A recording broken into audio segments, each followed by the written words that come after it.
लड़कियों को हमेशा डोमिनेट करना, नीचा दिखाना, डाउन करना। इन दिनों में कोई एक कंट्रोवर्सी चल रही है खेसारी लाल से जुड़ी हुई। का उनको घमंड है, मेरे जैसा यहाँ पे कोई नहीं है और मुझसे ऊपर कोई नहीं हो सकता। मैं ऐश्वर्या राय को भी वादा ना करूं कि हम तुमसे शादी करेंगे, तो इनकी तो कोई औकात ही नहीं। बात जब फिल्मों पर आती है तो बॉलीवुड, हॉलीवुड या टॉलीवुड का जिक्र किया जाता है, लेकिन बात जब पार्टी सॉन्ग्स पर थिरकने की आती है तो भोजपुरी सॉन्ग्स का ऑरा बिल्कुल अलग ही सुनाई पड़ता है। जी हाँ, ये भोजपुरी गानों का ही कमाल है कि भोजपुरी हीरो हीरोइन भी देश के हर हिस्से में पॉपुलर हो रहे हैं और इनमें खेसारी लाल यादव पिछले कुछ सालों में एक बड़ा नाम निकलकर सामने आया है। खेसारी लाल यादव भोजपुरी की दुनिया में एक ब्रांड की तरह है। उनको हिट मशीन कहा जाता है क्योंकि उनके लगभग सभी फिल्में हिट रही हैं। उनकी गिनती भोजपुरी के top and highest paid actors में होती है। खेसारी से फिल्मों से ही नहीं बल्कि स्टेज शो से भी मोटा पैसा कमाते हैं। खेसारी स्टेज शो से ही एक महीने में 40 लाख रुपए कमा लेते हैं। वहीं एक फिल्म के लिए वो 50 से 60 लाख रुपए चार्ज करते हैं। यानी खेसारी लाल यादव आसानी से एक ही महीने में 1 करोड़ रुपए से ज्यादा की कमाई कर लेते हैं।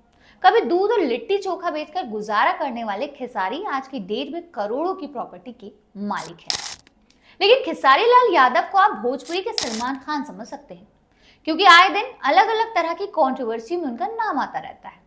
अभी हाल ही में उन्होंने बेहद मशहूर पंजाबी सिंगर दिलजीत दोसांझ से पंगा ले लिया और खुद को दिलजीत से ज्यादा पॉपुलर स्टार बना बैठे। लेकिन अब जो उन्होंने बयान दिया है उसको सुनने के बाद लगता है कि शायद खेसारी अपनी सक्सेस को बचाने में नाकामयाब साबित हो रहे हैं। क्या है पूरा मामला, चलिए आपको बताती हूँ। नमस्ते, मेरा नाम आमिना है और आप देख रहे हैं आपकी खबर। आप शायद काजल राघवानी को जानते होंगे, भोजपुरी फिल्मों की बहुत मशहूर एक्ट्रेस हैं। उन्होंने अपने एक रीसेंट इंटरव्यू में खेसारी लाल यादव को लेकर बहुत तरह की बातें की हैं, बहुत तरह के आरोप लगाए हैं और बहुत तरह की शिकायतें की हैं। आपको बता दें कि ये वही काजल राघवानी है जिनका शादीशुदा खेसारी से 5 साल तक का अफेयर चला और इस बात को उन्होंने पब्लिकली कबूला भी है। काजल राघवानी ने इंटरव्यू में ये भी बात ओपन की थी कि खेसारी लाल यादव ने उनसे कहा था कि उनकी बीवी बच्चों को सिर्फ पैसा चाहिए, इसके अलावा कुछ नहीं, इसलिए वो अपनी बीवी से तलाक ले लेंगे फिर काजल से शादी कर लेंगे।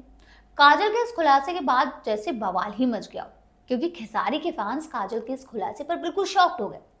जब मामला बहुत ज्यादा उछलने लगा तो खेसारी लाल यादव ने भी चुप्पी तोड़ी और खुद पर लगे आरोपों पर उन्होंने अब सफाई दी।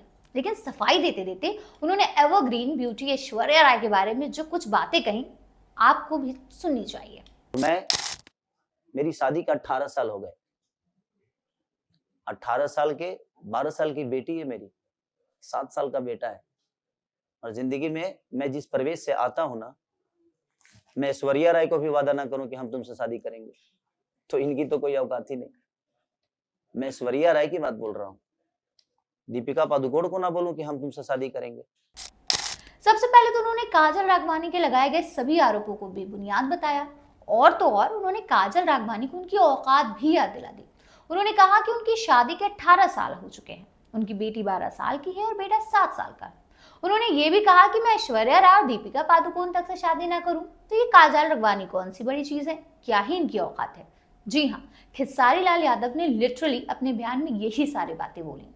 उन्होंने कहा कि वो जिस बैकग्राउंड से ताल्लुक रखते हैं वहां वो ऐश्वर्या राय बच्चन और दीपिका पादुकोण जैसे टॉप की एक्ट्रेस को भी रिजेक्ट कर सकते हैं। तो भैया अब क्या ही कहें, मैं तो बस इतना ही कह सकती हूँ कि आदमी कुत्ता पाल ले, बकरी पाले, लेकिन गलत फहमी हरगिज़ ना पाले क्योंकि गलत फहमी का कोई भी इलाज नहीं हो सकता। वैसे खेसारी लाल यादव का डबल फेस कैरेक्टर भी देखने को मिला इस इंटरव्यू में। इंटरव्यू के दौरान खेसारी ने कहा कि हाँ, इंसान वादे करता है लेकिन वादे कहाँ पूरे होते हैं। मतलब वो ये मान रहे हैं कि उन्होंने काजल राघवानी से शादी जैसे झूठे वादे किए लेकिन अब उस वादे पर अमल तो नहीं कर सकते क्योंकि ऐसा कोई जरूरी नहीं है, वादे तो होते ही हैं तोड़ने के लिए। खैर, अगर खेसारी लाल यादव को काजल राघवानी के आरोपों को झूठे और बेबुनियाद बताना था तो वो एक हम्बल और सोबर तरीके से उनके आरोपों से खुद को बाहर निकाल सकते थे, लेकिन उन्होंने दूसरा तरीका चुना जो कि ये साफ तौर पर दर्शाता है कि महिलाओं को लेकर उनकी क्या सोच है। बहरहाल खेसारी तो फिर खेसारी है, भोजपुरी के इतने बड़े स्टार हैं, सक्सेस का भूत उन पर ऐसे सवार है कि जो शायद अगले कई सालों तक उतरने का नाम ही ना ले। लेकिन अगर एक ऐसा इंसान जो कि खुलेआम महिलाओं को अपने शौक के लिए इस्तेमाल करने के लिए बात करता है तो ऐसे इंसान का हिट होना भी हमारी सोसाइटी के लिए बड़ी ही शर्म की बात है।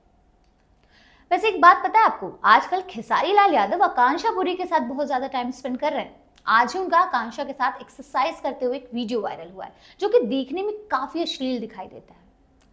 एक औरत होने के नाते मैं तो आकांक्षा को यही मशवरा दूंगी कि वक्त रहते वो अपने सामने वाले इंसान को पहचान जाए। कहीं ऐसा ना हो कि आज जो हाल काजल राघवानी का है, कल उस जगह पर आकांक्षा पूरी हो। आपका इस पूरे मामले पर क्या कहना है, हमें कमेंट बॉक्स में जरूर बताइएगा।